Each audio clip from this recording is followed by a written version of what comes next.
Let's take a brief look at the program for tonight.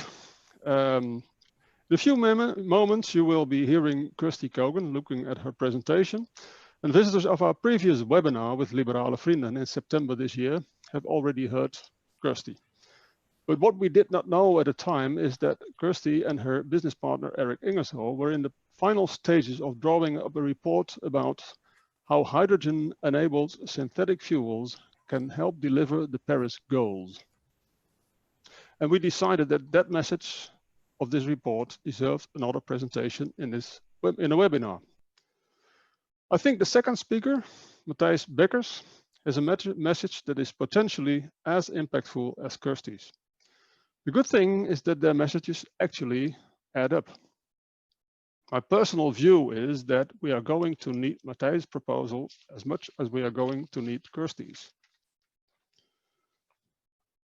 And this very afternoon, I got confirmation that we will finish by having a brief word by Mark Harbers, Member of Parliament, the largest Dutch political party, the Liberal Party, the VVD.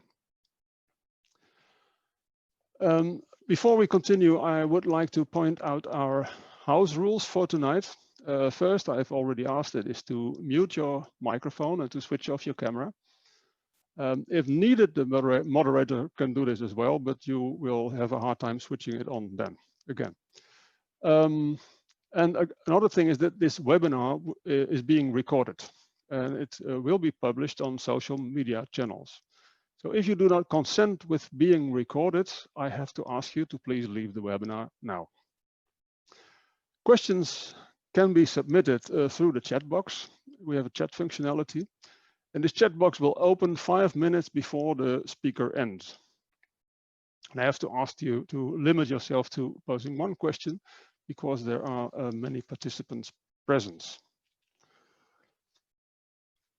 So now let's quickly go to our first speaker, Kirsty Gogan.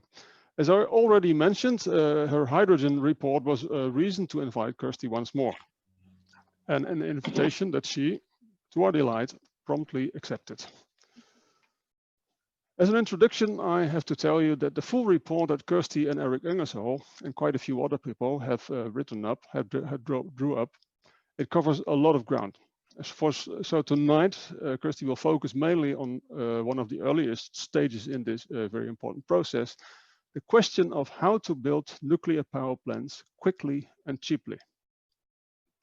I hope that you, after having heard speak, are as mesmerized by this elegant vision as I am. Ladies and gentlemen, Kirsty Gogan. Thanks, Jeeves. Thanks so much. Thanks for inviting me back. I'm really happy that my colleague Eric Ingersoll, my co-author on the report, is also joining me this evening.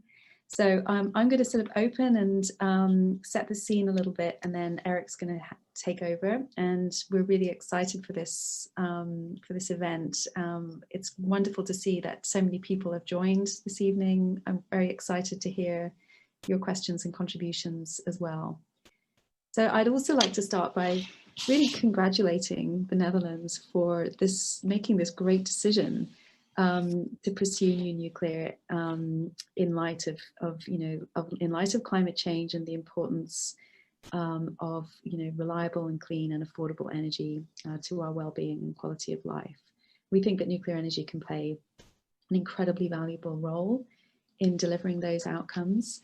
And Eric and I have spent the past several years, really trying to understand what drives cost outcomes in nuclear new builds to ensure that nuclear technology can make that contribution towards solving climate change and meeting our energy needs, whilst also being really affordable and of course also scalable to meet our global energy challenges. So I'm going to share some slides with you now. Let's just see where.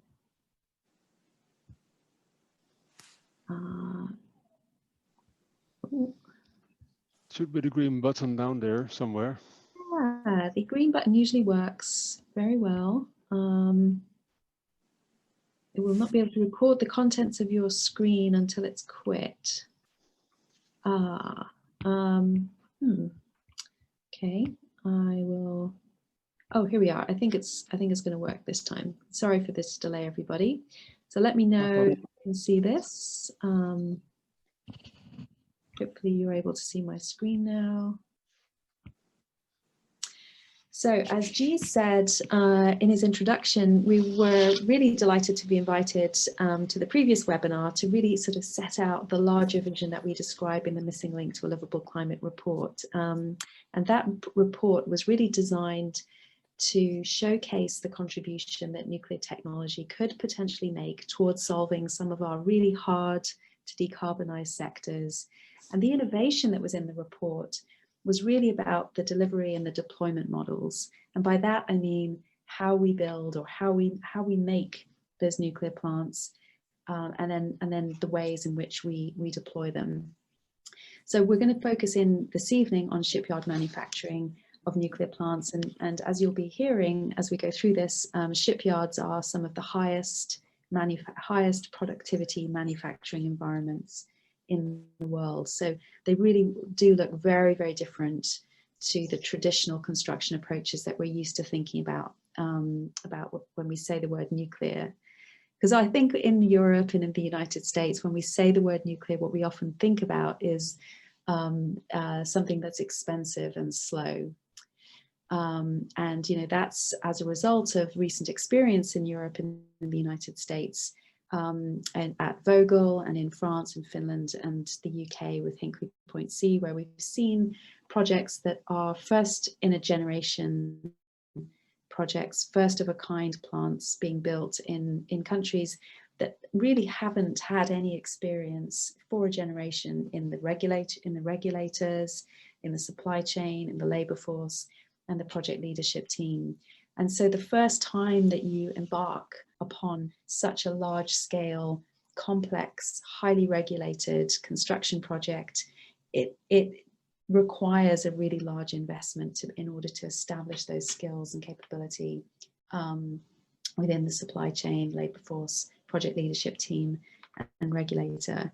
But what we found when we looked at projects around the world was that actually those experiences, recent experiences, really aren't representative of the majority of plants that are being built around the world today. In fact, what we found when we reviewed through our ETI nuclear cost driver study, published first in 2018, where we reviewed more than 30 recently completed nuclear plants around the world, what we found was actually that those experiences in Europe and the US recently are outliers. They're really not a representative sample of the average experience that in terms of cost and schedule outcomes that are being achieved in the world today. The average cost of nuclear new build in the world today is actually around $4,000 a kilowatt, as compared to the sort of $9,000, $10,000, or even $12,000 that we're used to seeing in recent projects in Europe and the United States. So what created that very broad range of cost outcomes?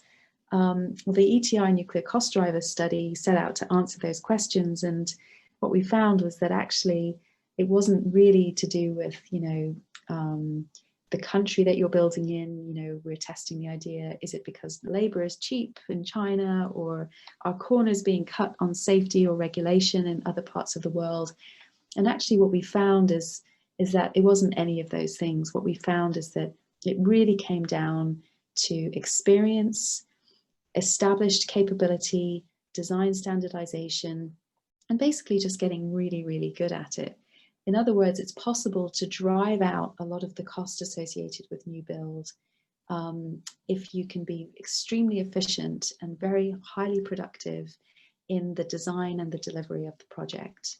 And to do that, you know, that means not having regulatory intervention during the build. It means having the supply chain very established and capable, know what they're doing with very clear specifications for what they're delivering, very strong quality standards and assurance. All of those things drive very efficient projects, enabling good construction planning, enabling really projects which have much shorter schedules and ultimately much smaller budgets. So what we've now done is taken these insights associated with how cheap it's actually possible to be for traditional construction, and begun to sort of apply that insight to a more manufacturing-based model, which is what we're going to really be talking about today, taking the production of those plants away from the traditional, tending to be quite low productivity construction sites into high productivity, high quality manufacturing environments. And that's at the point where I'd like to, unless Eric, you want to add something on the ETI study? Well, I think to just draw out one aspect that you were referring to, the most critical variable in our study was the degree to which the design was finished when construction started. And in the audience, you might be thinking, isn't every design finished before construction starts? Mm-hmm. And it turns out that in most, in commercial projects for building office buildings and hospitals and stuff, it's always finished. But in large infrastructure projects, because the duration of the project can be quite long, often the entities building the project kind of do 30 or 40% of the design, and then they get started and they kind of finish the detailed design as they need it throughout the project. It turns out this is really disastrous for nuclear plants. Every single expensive plant in our study did not start with a complete design. Every cheap plant in our study had a 100% complete design when they started. So there's an almost perfect correlation between the outcomes here. And part of the reason, some of it's obvious, but part of it is not so obvious. For example, you can't do planning at a detailed level if you don't know exactly what it is you're building at and where it's going and so forth. And part of what you get with moving to a manufacturing model is you get a very, very high degree of design before you start making things. Nobody makes products in a factory without having every aspect of the product carefully designed, every aspect of the manufacturing process, et cetera, et cetera. So by moving to a manufacturing environment, you're essentially enforcing the global best practice, which is this very detailed design and planning prior to starting the project.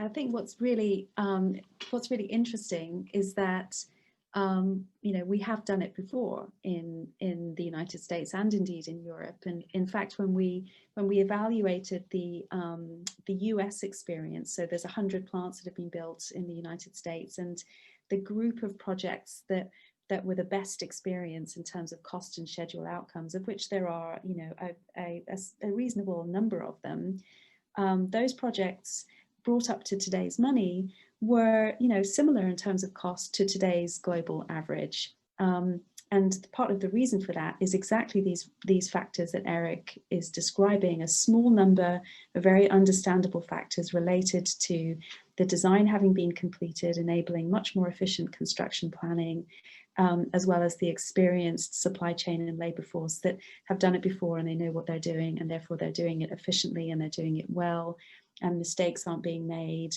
leading to rework, and the regulator doesn't need to get involved, requiring design changes partway through the project duration.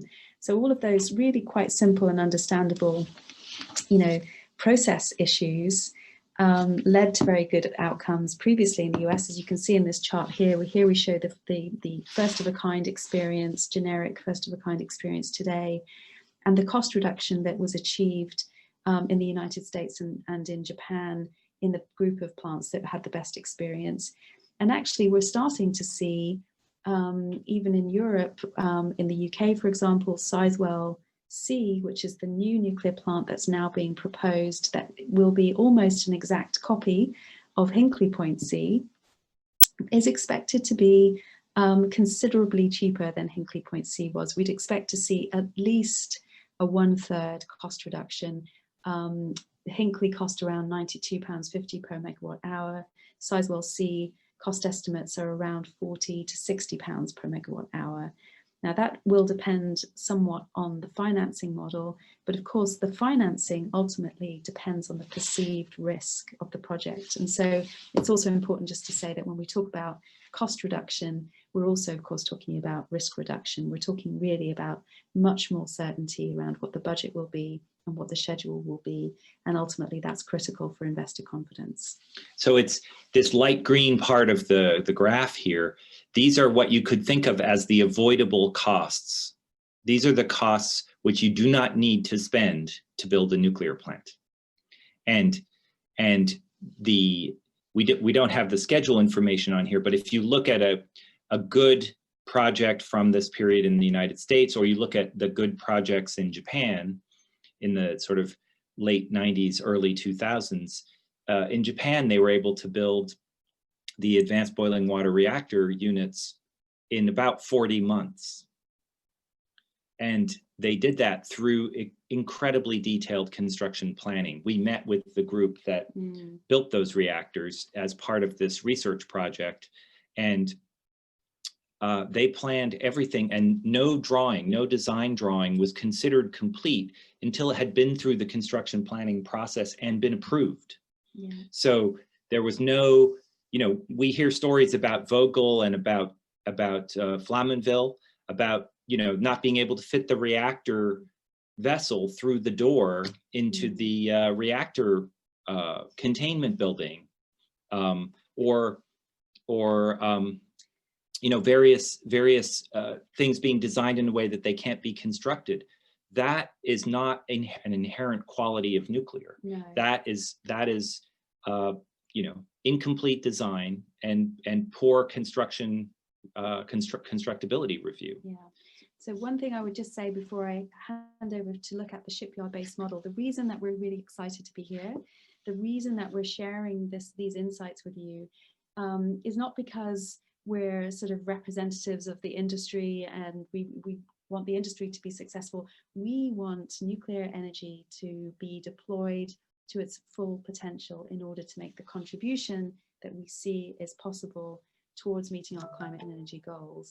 And that was really what was driving our work around the traditional constructed nuclear plants, but ultimately building plants in this sort of 20th century way isn't necessarily going to deliver the outcomes that we need in the timescales that we need for the 21st century. For the 21st century. And that's why we'd like to really now spend the next few minutes discussing the further evolution of the delivery of nuclear plants. So what we see here is a rendering, but this is a common thing that you could see in one of the world's leading shipyards. What you see is a large vessel being created through what's called mega block construction. So this piece of a ship here in the lower part of the image is actually a fully constructed slice of a ship. Those blocks are made in special parts of the shipyard. They are fully complete slices of the ship. They're made in parallel, so you have crews working on multiple blocks at the same time. And then you have a process of assembling the blocks in the dry dock area, and then you float the ship out and you do deck fitting and so forth, as you see in the top part of the picture, you see a ship receiving some of the components for the equipment on the deck. This kind of construction is the zenith. It is the highest, most planned, most carefully designed. In manufacturing, there's a term, design for manufacturing and assembly, which means that you're not just designing the product, but you're really designing it for your production process, which is well established, and you're designing it for all the way through the process of assembly. And so you're not just starting out with a function like, oh, it needs to float or something like that. You're really designing, this crew with this kind of a crane, with this kind of a place in the schedule needs to do, this final bit of the assembly and so forth. And so one of the things that happens in the shipyard is not only is this design done extremely carefully for exactly the equipment and the processes that they have in the shipyard, when they're building one of these ships, they plan every single lift. They know what hour of what day they're going to be lifting what piece of equipment onto which piece of the deck. When they commit to delivering a ship, they know which tide, which high tide or low tide or whichever, they know exactly when that ship is they're gonna open the dry dock and float that ship out. So the degree, this is not true for all shipyards, but for the world's best shipyards, they really are these highly planned and amazingly organized production environments. So this, next slide, this kind of, as you can imagine, this is sort of eliminates even more cost from the list of costs that we showed at the beginning. So this is beginning to be quite different from even a very well-constructed nuclear plant at this point. It's much more like a manufactured product. And what we see here are our estimates based on a number of years of research, including MIT and Korean shipyards and a whole range of players in the nuclear industry. We estimate that for a light water reactor, say the GE BWRX 300, delivered in a shipyard configuration, that the cost could be somewhere between $1,700 and $2,000 a kilowatt. So this is approximately half of the global sort of best practice costs. So let's go look at the, and really that cost. So when you start out with the very high costs here on the left, you have a project which lasts maybe 8 years, something like that. So you have many costs that are related to the length of the project. And if your project is 9 years instead of 8 years, you just pay more because, for that.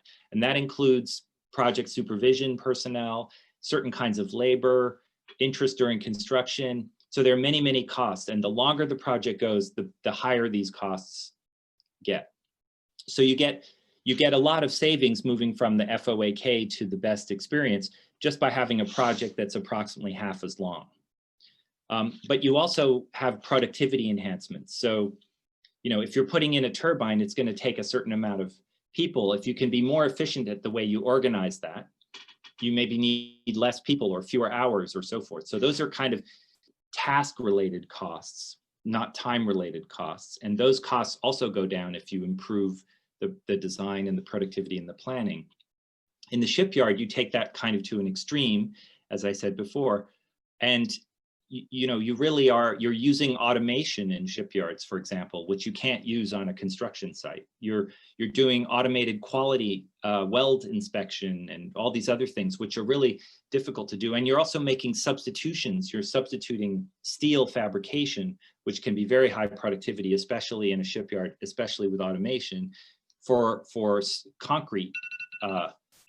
And so you're beginning to change the actual makeup of the cost. So the first two, maybe you have the same amount of concrete and the same amount of steel and so forth, and you just have all these inefficiencies. As you move to the shipyard, you really are changing the material makeup of the plant and the amount of labor that's required to assemble that. In the advanced shipyard case, you maybe are doing even more design for automation. You've got an improved design that's been through the shipyard 4 or 5 times. And there's been a lot of learning. And we see this in shipyard manufacturing, which is, for example, when the first 5 E-class container ships were made, the very big ones that carry 20,000 TEUs, the labor cost for the 5th ship was 40% less than the labor cost for the first ship, even though design is very similar. So that is the kind of improvement curve that we see with other manufacturing industries including things like solar and wind and so forth. But we haven't seen it in nuclear because it's very difficult to do that kind of learning in construction. And then the last two are really about also making some substitutions in the technology set that you use. So the advanced shipyard is really also about having maybe advanced reactors that are cheaper in certain ways, have higher efficiency, so you get 45% efficiency instead of 35. So there are improvements like this, which when you've gotten rid of these other costs, those kinds of improvements can really make a big difference. And that's how you get down to the very, very low cost on the right, which would be the cost, if you're making 100 a year, for example. So the finding here is that it's very possible to deliver very cost-effective nuclear plants using traditional construction methods, and we're seeing the vast majority of plants being delivered in that way around the world today. But that does require a real discipline around best practices, and it has limits to the kinds of costs that can be achieved. We'd really like to see the Netherlands taking the leap into the new 21st century highly manufactured model, and to really showcase the future of nuclear energy. We think that could not only be incredibly valuable for the Netherlands, for society, for the environment, for your climate goals, but also as a signal to the rest of the world that nuclear technology is a valuable contributor towards climate change alongside renewables, by applying really many of the best practices in terms of improvements in manufacturing and delivery and cost reduction that we've seen, driving down costs and driving up rates of deployment in other technologies. And just one quick comment about that. You might look I have one logistic comment. The chat box is open right now. People who want to ask questions can address them to Rudy van der Wel or Luciano, or to everyone. So if you want to ask questions, please use the chat. Thank you. Great. And so the final comment that I would make is that you might look at this picture and you say, wow, there's nothing like this in the world. This is, why should we take the risk on the first of a kind? And what I would say to that is that there's only a very little part of this that would be first of a kind. This ship, this power plant, is designed to be made through the process, which is used to make hundreds and hundreds of ships per year. It's very akin to the oil and gas sectors. Right. So there's really only a few new things in here, such as some nuclear reactors and some other equipment, but that is all designed in a way so you're not actually taking the kind of risks that you are with the first of a kind in this chart. These risks come from inadequately planning and inadequately anticipating and inadequately designing the process. If you are building the first of a kind thing and you carefully think through the design and the process, and you're using an extremely well-established manufacturing process for the vast majority of the plant, you're really not taking the same kind of first of a kind risks. And you can really eliminate those through the careful work of the design process and the planning process for that manufacturing environment. And that's fundamental to the shipyard manufactured. Right, you can't get a ship built without having done that. Yeah. So. Okay. Yeah. Okay. No question, huh? I was just wondering about that, Michiel. How are the questions coming in? Here we are. Let's see. How do we convince Westerners that the construction standards in these inexpensive plants are world-class and safe enough for US and EU use?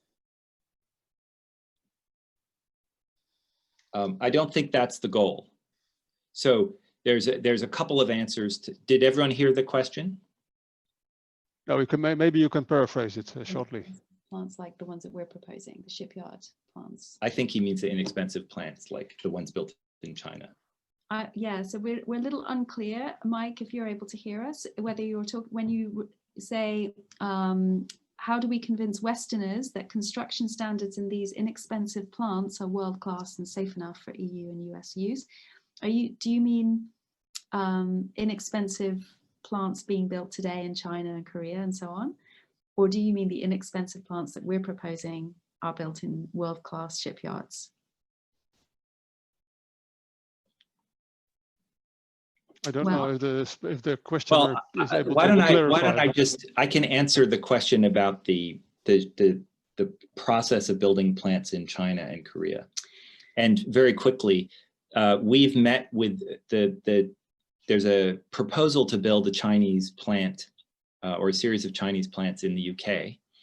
And we've met with the UK regulators who have been sending their staff to watch the construction process in China and to work with the Chinese regulator. And the top level quote was they would have absolutely no concern about building a Chinese plant in the UK from a regulatory perspective. That's what the UK regulator said. There may be other issues, political issues and trade issues and things like that, but the regulator said from a safety perspective, the advanced design, the Hualong one, which they want to. So we're getting lots of other questions now. They're being sent to me privately. If Oh, that is not how it's supposed to work. Yeah. Actually, somebody should be moderating the questions. I was just wondering if you could say something about, I think that's in the report as well, about how regulators, say for a Western country, say the Dutch regulator, could actually go to the shipyard, if the shipyard is in the east, to be on site there and overview the construction, and how basically you together go through a learning process that is made possible by especially by employing this manufacturing process. Can you say something about that? Yeah, so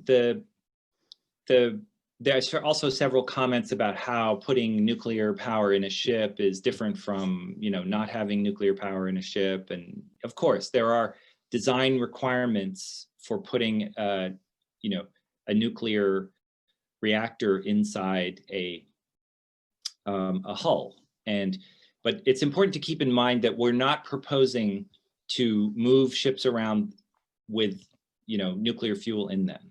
What we're talking about is a manufacturing process to make the plant in a shipyard and float it to a location with all of its equipment inside it, and then fuel the reactor and operate it.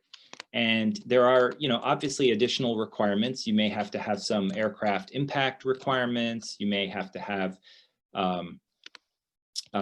some additional security features, for example. Of course, there are these requirements that you need to meet, but they're just things that you have to design for, and they don't actually add very much to the cost. We have reviewed a detailed design for there's a company called Thorcon, which is proposing to build a molten salt reactor of this kind of design. And we have reviewed their detailed costs and their design in a report which is coming out from the Electric Power Research Institute. We did not publish all their costs in this report, but as part of the due diligence for this report, we reviewed their costs and their quotations and talked to the vendors that had given them the quotations, including about 90% of the cost. And we believe that they have done a reasonable job of anticipating the cost and designing to meet the requirements that they would face in delivering this product. And their costs are very much in line with the costs that I was showing here tonight. I'm getting another question, and that's I think that's a very nice step up for the next presentation. Why should the Netherlands take the lead here and not France? Is that a joke? No, that's actually a question I got. Oh. Well, the French are very dedicated to their expensive pressurized reactor design, the so-called EPR, and they do not have the interest and motivation to design a competing product for that technology. I mean, the French have now built 6 units of the EPR, 2 in China, 1 in Finland, 1 in France, and 2 are under construction in the UK. And there is a plan to build 6 more EPRs, I understand, in France. So, you know, there's already been a huge investment in that technology, not only in refining the design, but also in building up the skills and capability that we were talking about earlier in the project leadership teams and within the French supply chain. So you can understand why it makes sense for the French to remain committed to that program of build. There's an opportunity, I think, for the Netherlands to take the leap into the 21st century and the new paradigm of building nuclear that's genuinely scalable, very, very low cost, and extremely high quality. Thank you. I think that's a nice step up for the next presentation. I see if I can share my screen for a little moment, because I wanted to gee, where's my pointer?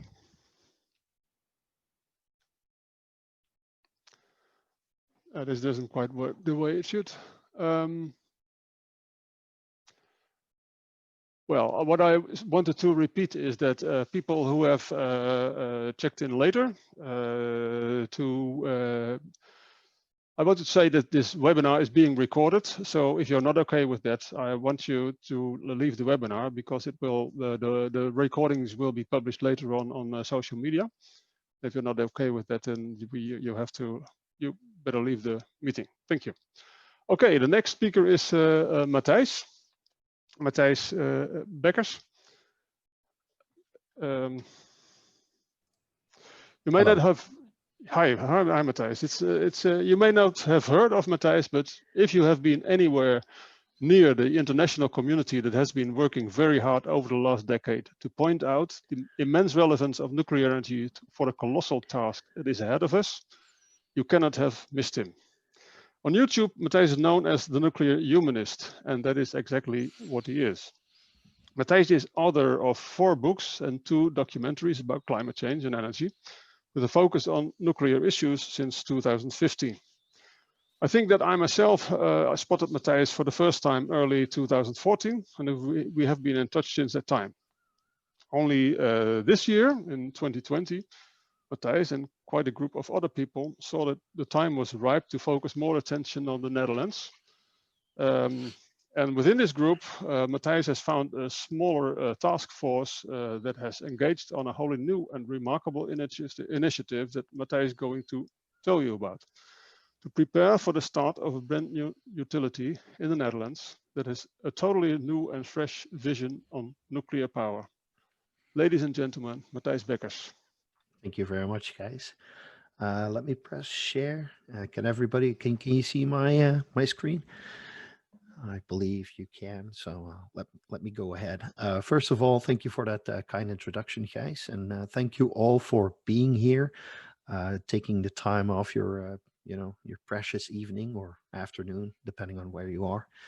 In your screen right now, you see a picture of Rotterdam and our first logo of a company that is going to be called ELISE. And why have we called it ELISE and not something like EDF or I don't know, E.ON, Arriva? Most names in the nuclear sphere I find rather uninspiring.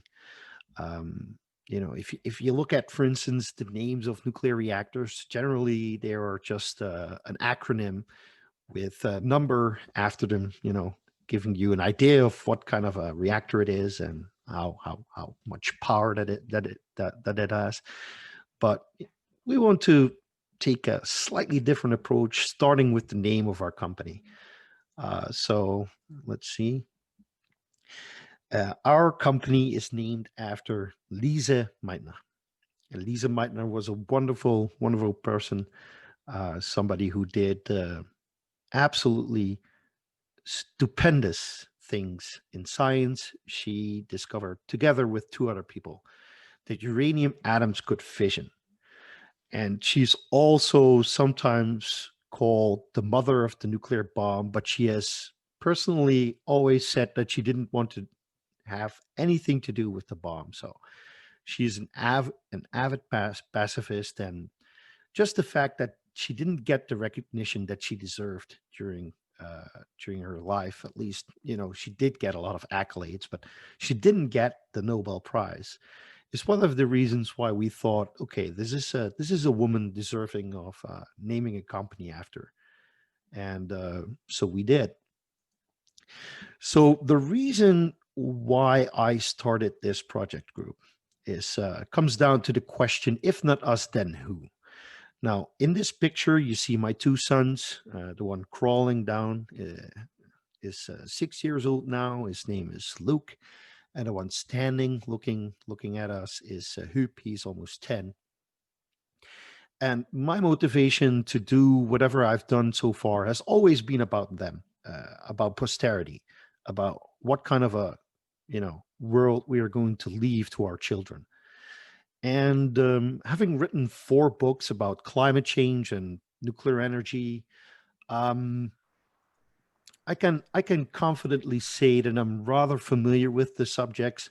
I've talked to all the relevant experts that you can think of, including major climate change scientists like Ken Caldera, James Hansen, Kerry Emanuel. I've even met them on occasion.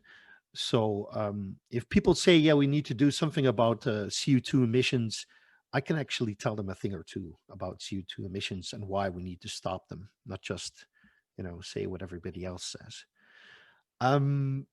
So basically what was happening in the Netherlands was that on September 5th, Klaas Dijkhoff of the VVD, he introduced a motion in our House of Commons, basically our House of Representatives. And he said, well, let's turn this thing on its head. Normally, we ask, the government to find out how expensive nuclear power plants are going to be. And then some kind of research group gets at it and they do a meta-analysis and they say, well, nuclear power is generally pretty expensive. And that's basically it. But in this case, Dijkhoff turned this whole paradigm on his head. And he said, what does the government need to do to support companies in the Netherlands to build nuclear power plants? And that was the moment when I thought, okay, let's take a look at all the utilities in the Netherlands. Which of the utilities do you think are willing to step up to the plate and actually do a nuclear build in the Netherlands? And from my first impression, also given the fact that some of these utilities have had bad experiences, among which with one coal plant, which is pretty new, but already stopped operating, biomass subsidies. I basically figured out, what, I've got all the contacts that I need to get something started. Let's do it, because if I don't do it, nobody does. It's a bit messianic, I know, but all right. It is what it is. So if you look at the Netherlands, we are in the Paris Accord, or the Climate Accord, and this means that we need to drop our carbon emissions drastically. Now, this is easier said than done because the Netherlands is a pretty industrious country. We have, at this moment, I believe, 17 million people living here. We have some pretty big industry. And this is a country which is built on quality of service, which means that if, the electricity doesn't work, our economy stops, basically. And that's something that none of us really accept. So if you look at all the investments that are being done in renewables, wind and solar, It's absolutely great. I support, the effort to cut carbon emissions, but it's just not enough. It's nowhere near enough, especially when you look at the Netherlands being a country which uses primary energy between 800 and 1,000 terawatt hours per year. It's just too much to do with wind and solar alone. People say, well, we can build about 60 gigawatts of wind capacity on the North Sea. And if we do that, then you may end up producing 250 terawatt hours per year from that pool of wind energy. But that's just not enough.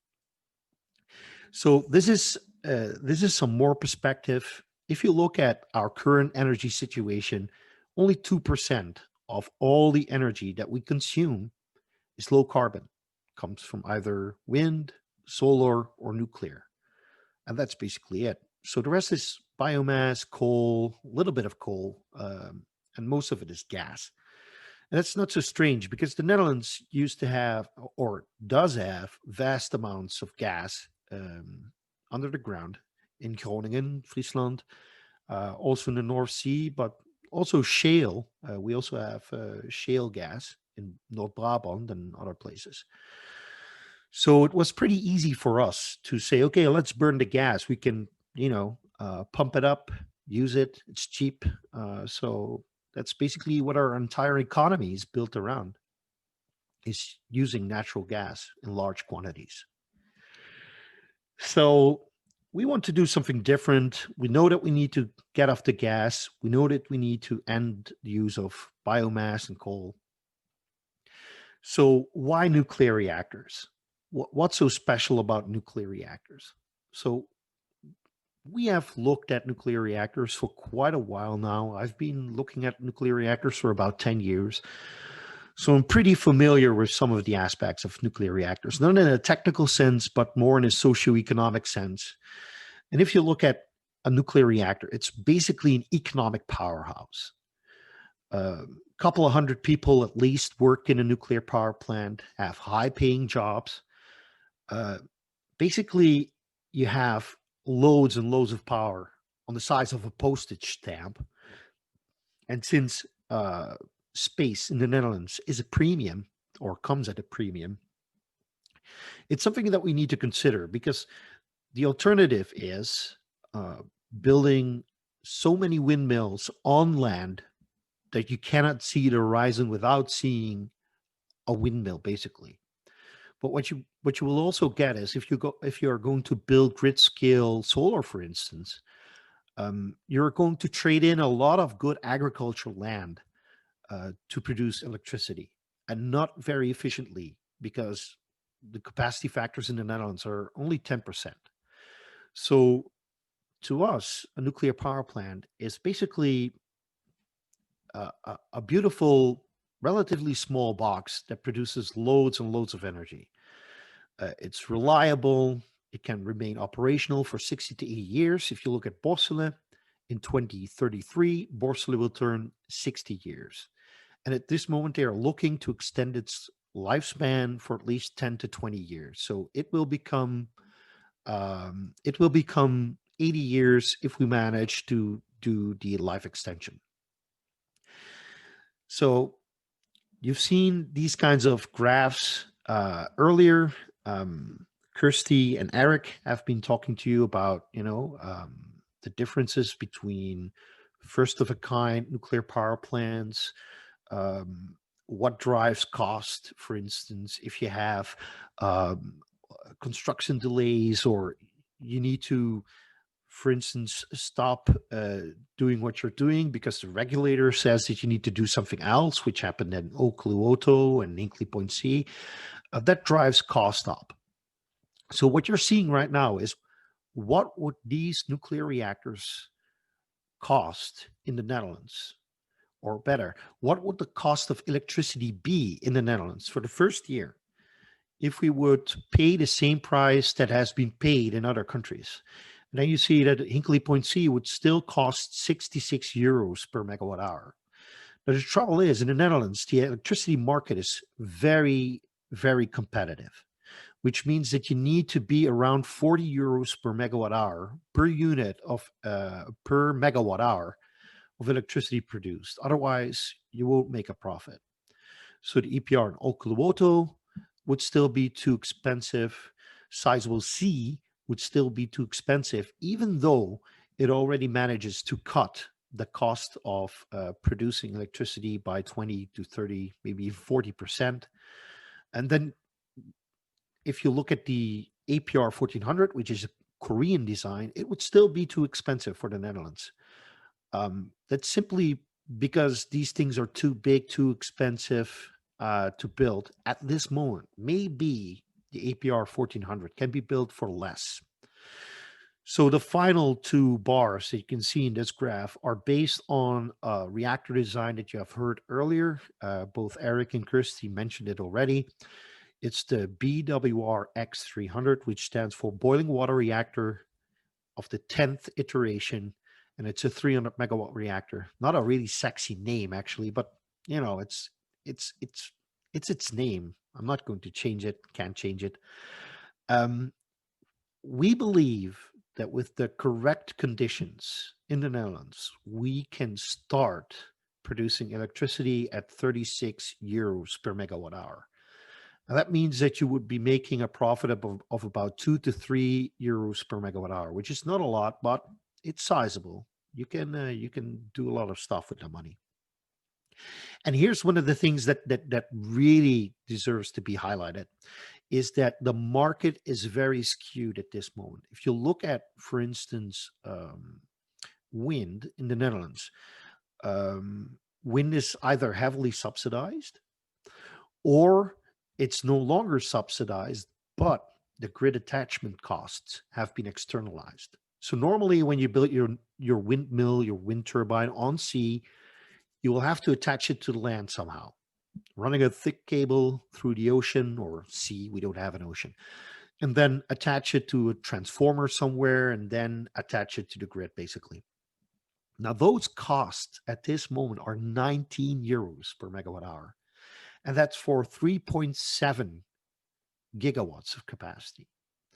So that's really, really, really expensive. We're talking about roughly 1 billion euros per gigawatt, sorry. So we think that we can offer something that is competitive to wind. We cannot guarantee 36 euros per megawatt hour, but if we can do everything as prescribed by Eric and Kirsty, plan everything out meticulously, make sure that we finance it cheaply, then it's certainly possible. Now this is a slide that I've put in here just to show people that nuclear power plants are more than just expensive. They're also giant money makers. This is from Foratum. They have commissioned Deloitte to make a paper about the economic benefits of nuclear power in Europe. And they basically found that each gigawatt of electric capacity that has been built is good for 4.3 billion euros in extra GDP in Europe. And you see it is an excellent source for jobs. It delivers lots of other benefits. So just from that perspective alone, we would be crazy not to pursue nuclear energy. So we're talking about building a utility, a completely new utility, something that doesn't exist right now, but we won't get anywhere if we don't have ambition. So what you're seeing here is we are going to establish ELISA next month, maybe December. And then what we need to do is we need to build an organization that is capable of forging alliances, making sure that we actually get to build nuclear reactors. Now, I would be amazed, or I would be very happy if we could order one of those ships from Eric and Kirsty, because that idea is absolutely great. I've looked at the harbor of Rotterdam very closely, and if one of those ships would be as large as one of those bulk container carriers that you see, those Maersk ships, for instance, we could probably park around 10 of them in a spot in the Maasvlakte. So that's just amazing. If we could do something like that at the costs that they have projected, that would be a game changer. For now, what you see here is based on that BWRX 300. So we want to build, in essence, at least 10 of them, which ends up getting us 3 gigawatts of nuclear capacity by, well before 2040, and the first one coming online in 2030. But for us to get there, we need to build alliances. We need to build synergy. I don't believe that the government is going to say, okay, here's 3 billion euros, start building your reactors. That's just simply not going to happen. So what we need to do is we need to build this big symbiotic, not dependence, but, connect provinces, municipalities or cities, create a worker and shareholder entity, work together with education partners, and basically build a strong coalition that all want to profit from this nuclear power plant, not by just, generating electricity and selling it, but also by really having something to do with it. For instance, education partners, these people, we need to train thousands of young people if we want to get this to work. We need to work together with the industry and the vendors. And these are all mutual dependencies, mutual beneficial links that we need to build. So if you look at the Netherlands from a technical perspective, then the potential is certainly there. We are basically asking the provinces to come up with their own energy strategies, which we are calling RES. If you look at the infrastructure, I've placed arrows at places where I think that nuclear power plants would be very suitable, mainly because there's grid nodes near to those points. But also, if you look at the existing infrastructure, we have about 15 gigawatts of natural gas burning at this moment. And this just gives you an idea of how far we can go. Now, I've been throwing this picture around for a long time. People at FOAK or at Tractebel have advised me to start with this one. I see nuclear from a holistic perspective. I think that we can do a lot with it. We can produce hydrogen. We can produce synthetic fuels. The fuel that comes out of the nuclear reactor that has been used doesn't necessarily have to be reprocessed straight away. We might also park it somewhere. And then when in, for instance, 10 or 20 years, fast reactors become commercially viable, we might use them in generation 4 reactors, after which we can maybe extract the valuables that are in those fission products. And then eventually we get to the end state, which is significantly shorter. Most people talk about, we need to store it for 1 million years. This probably needs to be babysit for around 300 years. So this is the end point that we want to work towards. Potential partners in the Netherlands. I mean, we are a great industrious country. We have loads of potential, buyers for bulk, like Camelot or Tata Steel. We have potential education partners, Nuclear Netherlands. We already have a pretty vibrant but small nuclear industry. Let's see. What we need from the government, that's the most important bit. So we need to have government commitment.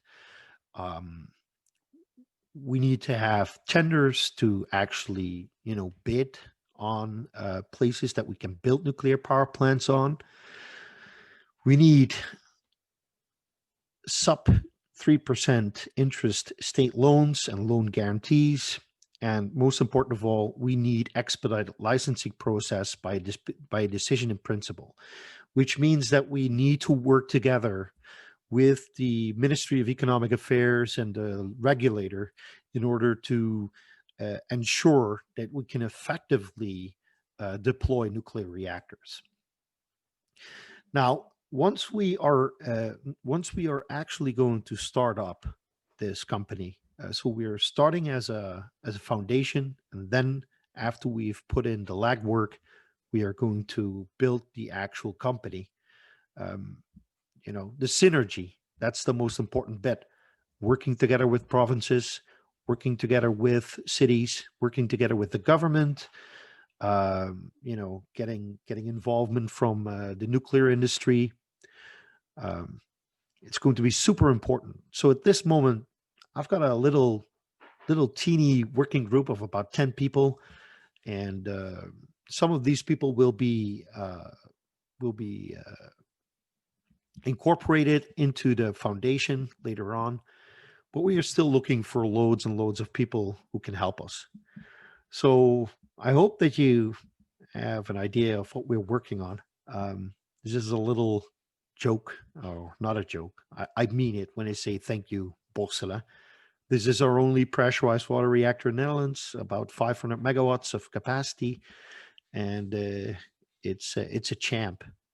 So that's it. Thank you all for listening to me these 25 minutes.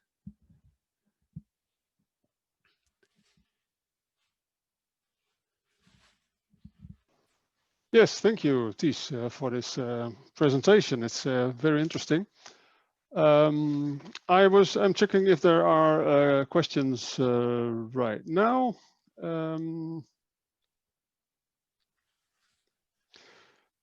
I wonder if Kirsty and Eric can join us as well at this time.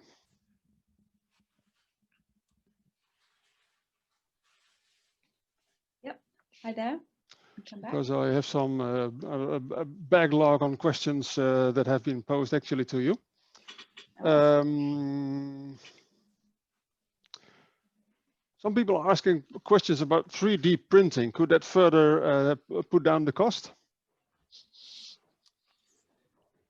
Well, so 3D printing is an extremely interesting area. It may be, I think the first solution is to intelligently design these things for manufacturing processes that we have and that are viable today. We believe that this can make tremendously cost competitive reactors and components. So, if you do a good job of that and you deliver this from the kind of industrial facilities that we're talking about, we don't think you need further cost reduction. But the place where there's some very interesting work going on with 3D printing in nuclear is actually 3D printing advanced fuels. And this kind of process and the printing of the reactor vessel and the complicated internal geometry and so forth, this could be very helpful for very small reactors.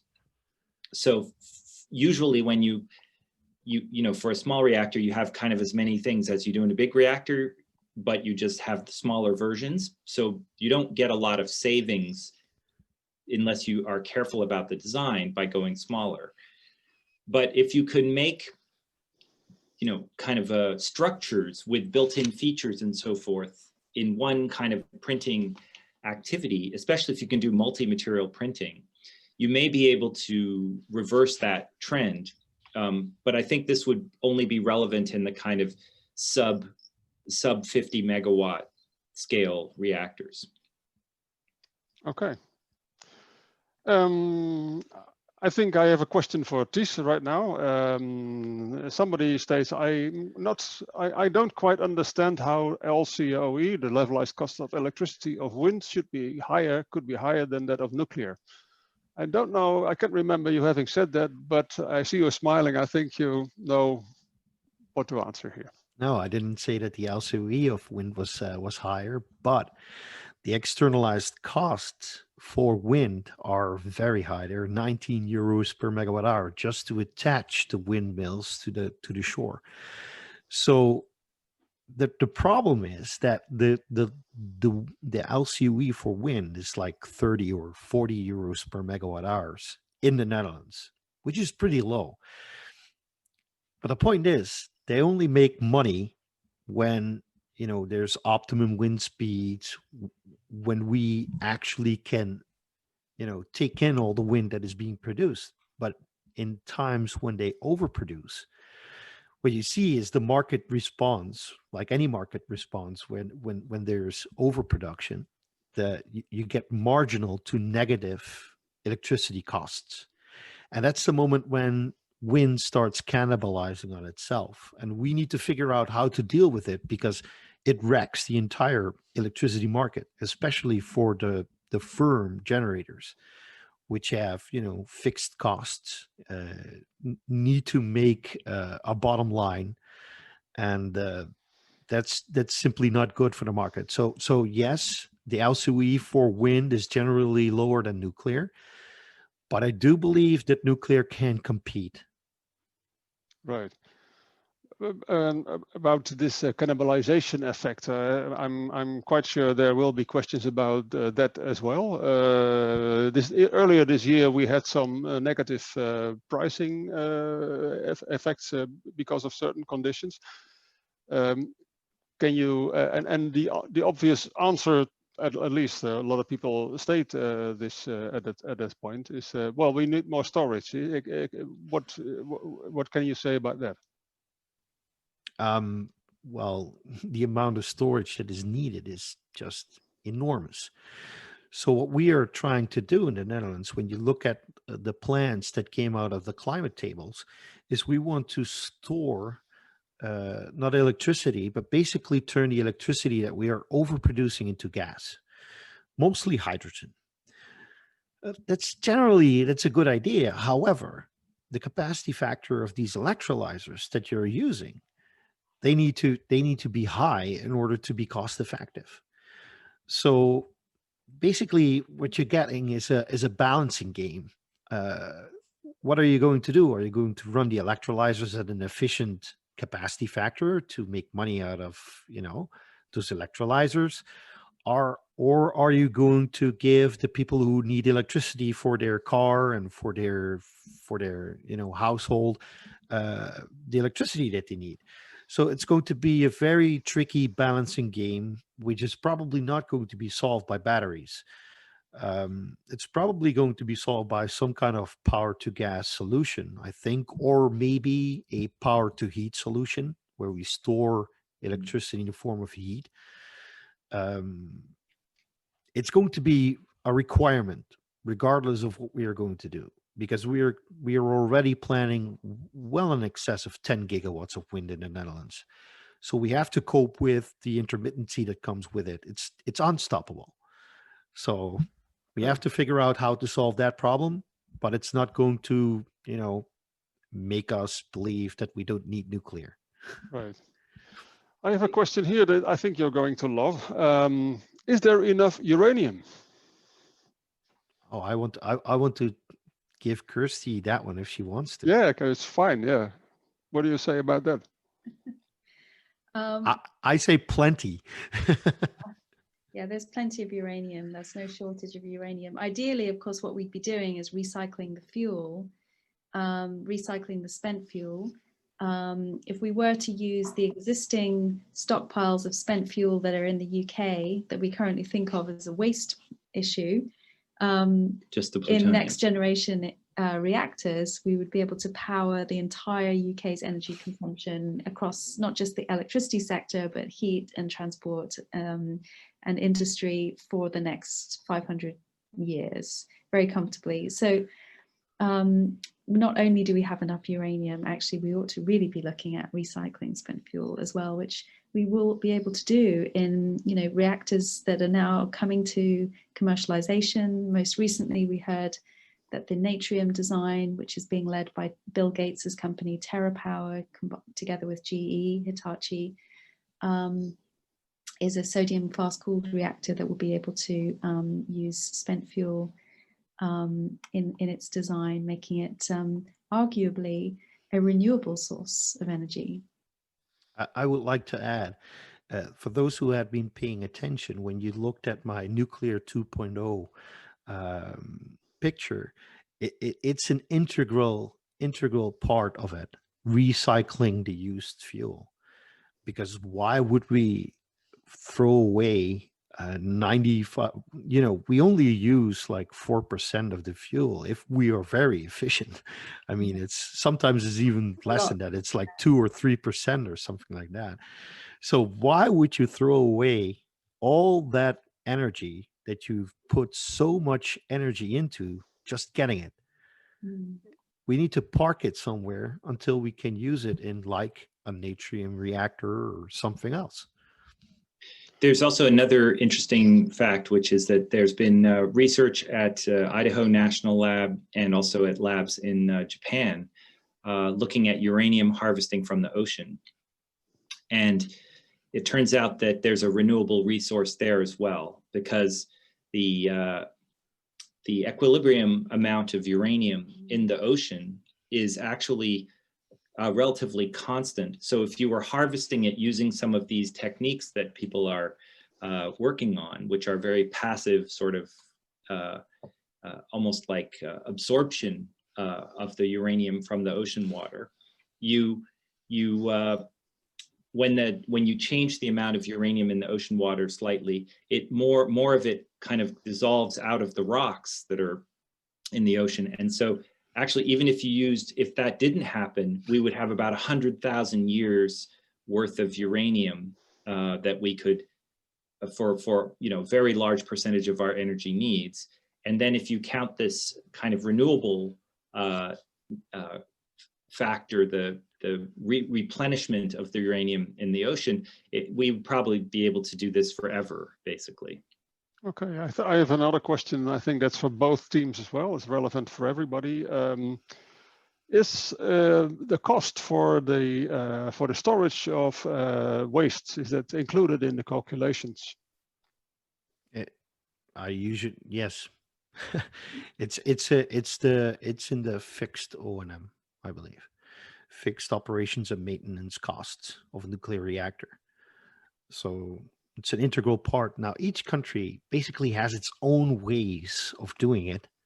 Some ways are cheaper than others. So there might be, you know, a slight deviation in cost left to right, but either way, it's going to be a marginal cost over the lifetime of the plant. Don't forget, these are, you know, plants that will be operating for maybe 60 years or more, and the cost today for, you know, for nuclear plants, the cost of managing the waste and ultimately disposing represents a tiny marginal cost really overall. But what's really interesting is that when we start to get down to the very low costs that we see as being very achievable through the application of these best practice manufacturing techniques that are very well demonstrated and understood in other industries, then the operating and maintenance costs become more significant and more relevant. So you may want to then also start applying cost reduction techniques even to those marginal costs, because the overall costs actually are getting really so very low that they represent a more substantial proportion. Do you want to add something to that? Yeah, I mean, this is a thing that is brought up as a kind of a roadblock issue or a kind of important issue in some way. A year ago, Kirsty and I wrote a paper with Rauli Partanen about for the European taxonomy expert group on the question that they were saying prevented nuclear from potentially prevented nuclear from being considered sustainable, which is how the waste is handled. So we wanted to find, we thought, okay, this is probably very safe. Let's find out how many people have been killed, and then we can compare that to the other energy sources. So we want to find out how many people have been killed and injured by the way that we currently store fuel, spent fuel today, which is in concrete casks above ground. And we had several researchers working for us. We called all of our friends who are very knowledgeable about the nuclear industry and the history and so forth. We couldn't find record of a single person being injured or killed through the way that we store spent fuel today. So it does make you wonder whether some complicated system is really necessary or not, or whether what we're doing today is basically very safe and we can wait till we have the fast reactors to use this fuel. Are we like really over engineering this situation and making it extremely expensive? As Rowley actually says, you know, the imaginary problems are the most expensive ones to solve. Then I have an interesting question of, I get a screenshot sent through. It's from Colin Maxon. I think I've heard his name before. He says that the most significant attribute of your 2 years build program of the BWRX 300 that nullifies the cost of capital burden. Yes. And Colin Maxon thinks you have not stressed that enough because that will be an enormous competitive advantage for this type of technology. Yes, and I think that's a really excellent point. Thank you for bringing that up. There are, as you know, there are several factors involved here. One is the you may have to explain this a bit to the audience, because okay, I think it's really a really important point. Yeah, so interest during construction is the accumulation of interest that you pay on the money that you are borrowing to build the plant. So this is your construction loan, basically, and you have to, you borrow the money and you draw down some for the first year. Let's say you have approximately 1/4 of your costs in the first year. So at the end of the first year, you've borrowed 1/4 of the money, and you have to pay interest on that as you borrow it. And then the next year, while you're borrowing more money from the bank to build the next increment of the plant, you're still paying interest on that 1/4 from the previous year. And you had a little bit of interest in the previous year as well. So you add that to that, and you're paying interest on that as well. So that as it goes along, you're accumulating the interest because you don't have any revenue yet to pay back the loan. And so that you're paying interest on interest as well as interest on the principal that you're borrowing. And so now if you have a cheap plant and it is constructed quite quickly, this is not a very big impact. When you build a gas plant, for example, a combined cycle gas plant or something like this, you might borrow some money for construction, but in 2 years you will have finished the construction, and so you may pay $100 or $200 a kilowatt in borrowing costs for the plant. If you have a plant that is a high capital cost plant, like and the construction is going to last 8 years, you can end up with 25% or 30% or maybe even 40% of the plant is the interest that you paid during the construction process. So this is why having a shorter construction schedules is, even for plants that have the same cost before interest is calculated, can make a huge difference.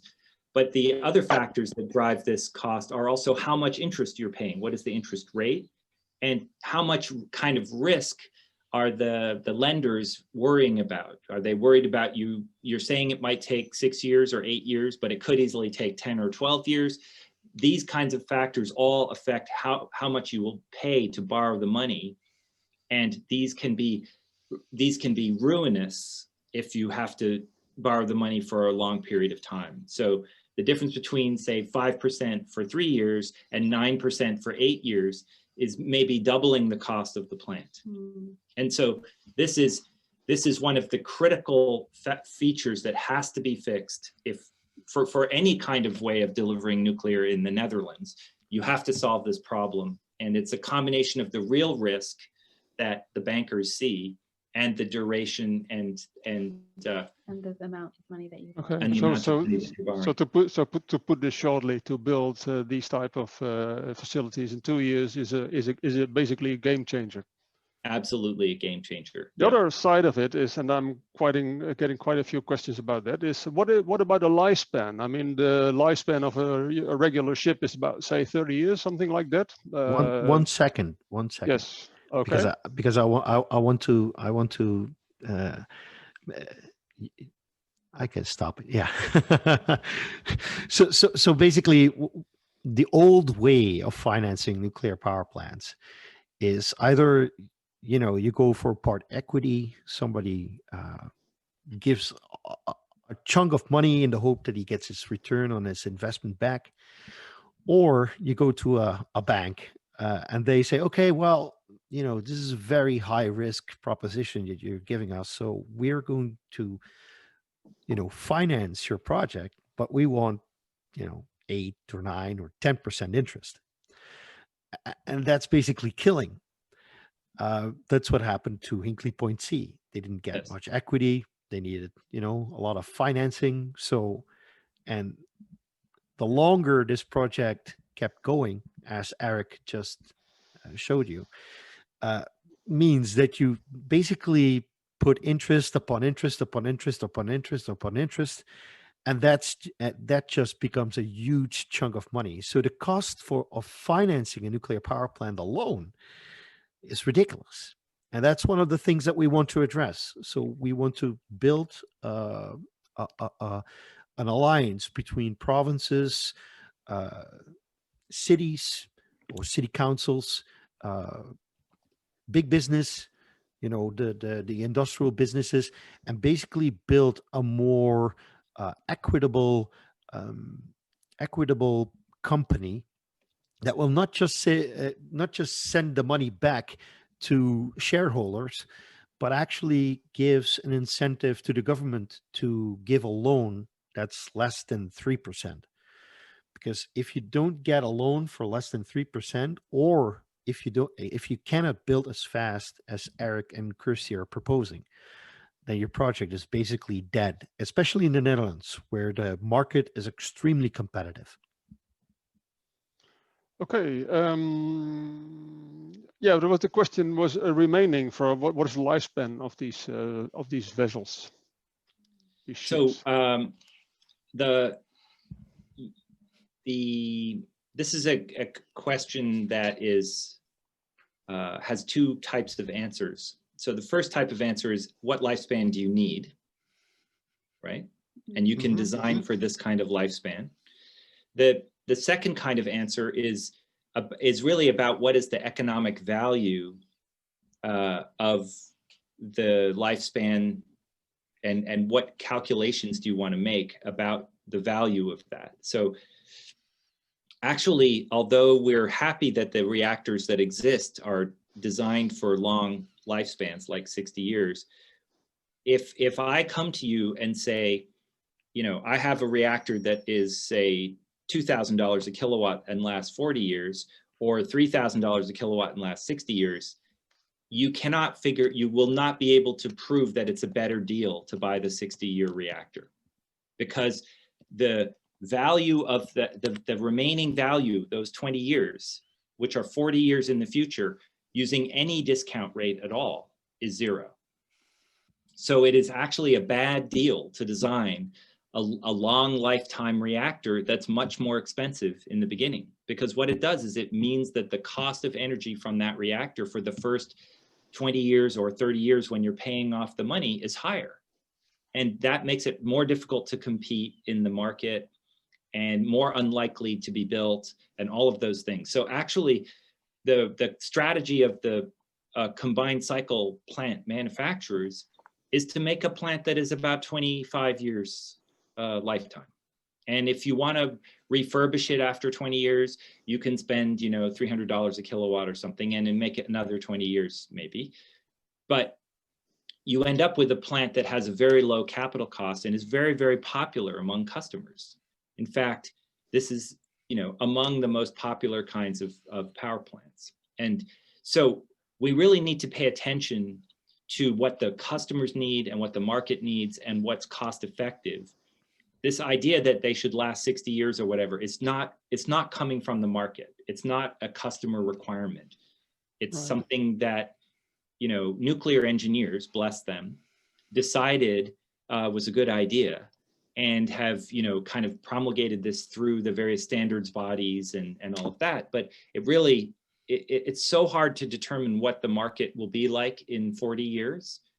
How do we know that what we're designing is going to make sense in 40 years to be still a good product? There are very few things that, where people correctly anticipated the conditions in 40 years in the future. And I think that's even more true now than it was 40 years ago. So. And I'm getting maybe an unavoidable question. If this idea is so good, why hasn't it been done before? Yeah, I think the same is true for every good idea. Some people lack vision. Every single good idea, like, why didn't you think of the iPod? Why didn't you think of the iPhone? Why didn't you think of the airplane? Why didn't you think of the telephone? Every single good idea is very obvious once it's articulated, and is completely unthinkable, especially by the mainstream industries that these disruptive ideas compete with, right? So, people looked at the telephone. There's a great story that people thought that at least there should be one telephone in each town. That was kind of the original idea behind the telephone, right? So it's kind of these things. Once you assemble the new functionality and the new invention, it's kind of unthinkably changed the way people saw things before. And it's very hard to go back and say, oh yeah, now I've forgotten that thing. How did the shipyard manufactured nuclear plants work? I can't really remember, but actually, once you see it, it makes so much sense. And the thing is, it is being done, there's that, it's actually the innovation is the configuration of technology, but many of the industrial capabilities and the capacity that we're leveraging here is really well demonstrated and really isn't new. It's going to be very recognizable to the oil and gas industries, and of course to the shipyard manufacturing industries as well. And it's really the application of the advanced heat sources to those technologies and to those industrial capabilities. That's what's innovative and interesting.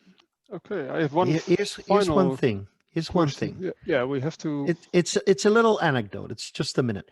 I sat in Kirsty's kitchen one day, and while I was interviewing her, she said, "Yeah, I would love to, own a share of a cooperative nuclear power utility." And that's all the nugget I needed to set me on this course. Yeah. Good job. Nice. Someone has to implement these Yay. ideas. Good job. Well, okay. One final question is: what is there a relation? Well, there is a certain amount of labor necessary to operate a power plant. Is there an optimal reactor output? If you calculate in the labor, the building time, and the cost. Yes. So a kind of a quick story about this. There's really two types of labor that we're talking about here. There's the required sort of bodies on site, so the kind of standing operational complement or crew for the plant, and then there's the there's labor required to accomplish certain kinds of maintenance tasks, but the task may not be something that you do every day, right? So you could actually have a contractor come on site every month and do this task and so forth. Now, in the old days, the way we staffed power plants, including nuclear plants, was to actually have kind of all the people who did everything to the plant be part of the crew of the plant. And this led to very large staffing numbers for nuclear plants. So in the US, it's quite common to have 800 or 1,200 staff working 4 shifts, you know, running a nuclear plant. Kirsty and I just finished doing an assessment of the Natrium design that we were talking about earlier, which is a joint venture between TerraPower and GE. And the operations room, the control room, requires 2 people per shift. And all they do is look at screens. There's no emergency interventions that they need to make at all for the plant to operate safely, because it shuts itself down if there's any problems. And the rest of the O&M work is really things that you schedule people to come and do. So it is possible to design these plants with more modern ideas about staffing, and also some of these inherently safe plants have just much lower requirement for staff on the facility. And this is true, you know, if you look at a combined cycle power plant, for example, the staff is, you know, generally less than 25 for all 4 shifts. And so that means, you know, 5 or 6 people per shift for 4 shifts. So it is possible to run power plants with a very low staffing. And this can also make a very big difference in the competitiveness of the plant. And we would anticipate that these shipyard plants would also be designed for low staff requirement. Okay, thank you. This afternoon, I got message that we are going to have a final statement by Mark Harbers. All our Dutch visitors will know him, but for our guests from other countries, Mark Harbers is a member of the Dutch Parliament, is of the largest Dutch party, the VVD, the Dutch Liberal Party. And he is responsible for, amongst other things, energy policy, and he's also the spokesman for climate affairs. Is Mark Harbers, I saw his name. Yeah. Okay, yeah. Great. Yes, Hello. the word is to you. Yeah. Thank you. Well, just let me give some final remarks to this webinar. And thank you very much, first of all, for hosting this webinar and give us the opportunity to learn from these 2 developments presented by Kirsty, Eric, and Matthijs. Although I unfortunately missed a small part of the first presentation due to some technical problems, I sense a lot of enthusiasm from all of our guests tonight, our speakers tonight. So let me give you some few remarks from the political point of view. In Matthijs' presentation, he mentioned to kickstart nuclear in the Netherlands. And that's what we've been doing in politics. We've tried to restart the political debate or to kickstart a nuclear 2.0 debate in politics. And I worked on it for a couple of months together with our chairman, Klaas Dijkhoff. And we also present a position paper of what we think is necessary from a political point of view to foster the nuclear power in the Netherlands. And Klaas Dijkhoff not only changed the paradigm, as Matthijs said, like raising the question, what does the government has to do to make companies, to make investors build nuclear power plants? But he also mentioned another important thing. He also proposed to have this discussion without taboos, without the old reflexes and the old arguments. Well, as a matter of fact, we're 2 months on, and not every party and not every NGO got rid of all the old arguments. But on the other hand, you see a lot of enthusiasm for nuclear power in society with the public. And that also has got to do with the resistance to more and more solar parks and windmills on our lands, because we all know that space is something that we have to use very carefully, because we don't have that much space in the Netherlands. And we know, if you do the maths, that we simply don't have enough space for numbers of windmills and solar parks that you need if you want to refrain from nuclear power. The first step that's been taken is this start of this market consultation. which got a majority from the parliament. And market consultation had that question like, companies tell us what the government has to do to have more nuclear power plants being built in the Netherlands. That's a formal procedure which has been run by the Department of Economic Affairs. And the Minister of Economic Affairs will inform the Parliament just before the Christmas holidays how he will organize this procedure of the market consultation. But in the end, it will be that I think within the first months of next year, some formal questions are being asked to all the companies, which are the companies we all know, but also new ones, companies from abroad. So I think that especially the initiatives that we've learned from tonight are also have to step into this market consultation to give their views and their perspective on what the government should do in the next years. I think that will be a very good opportunity.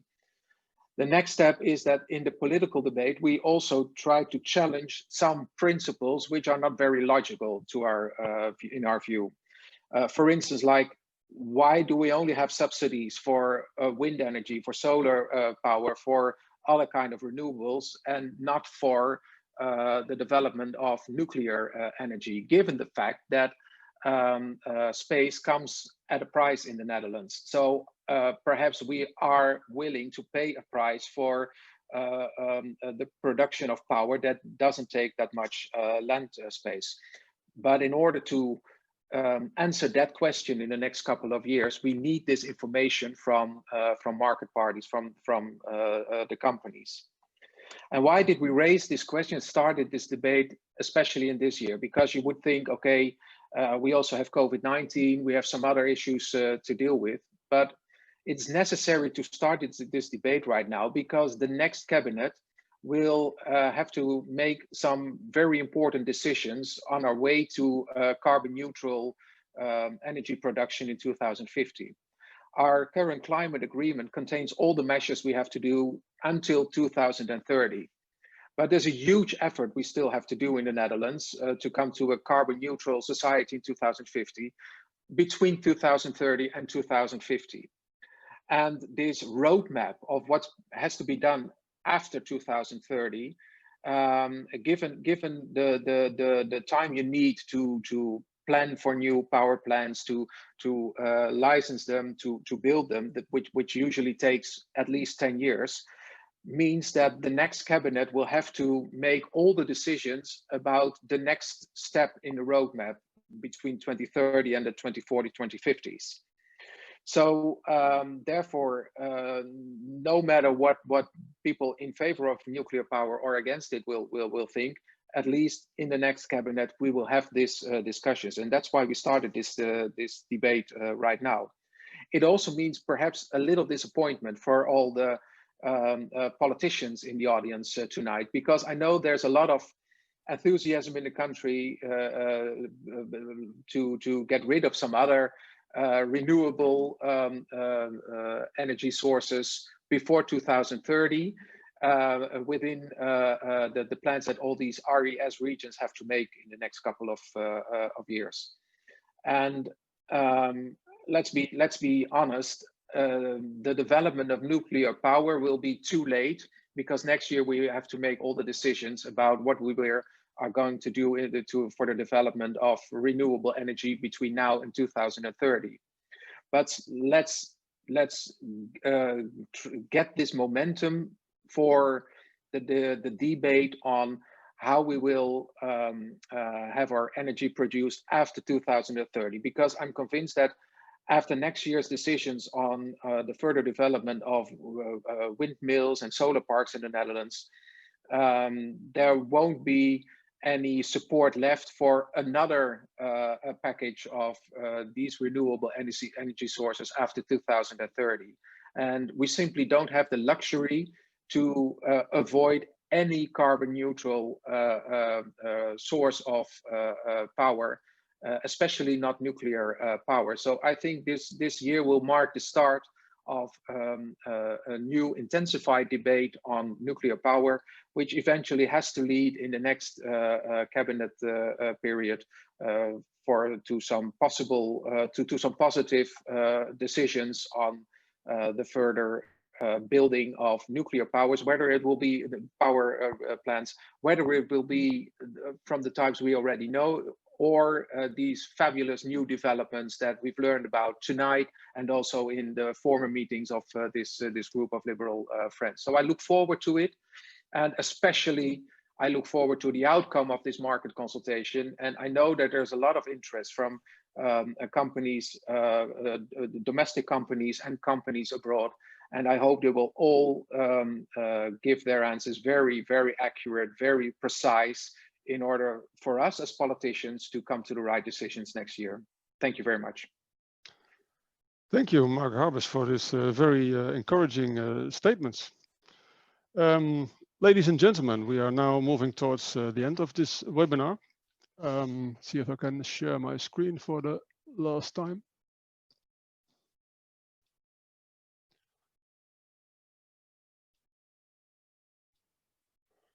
Yep.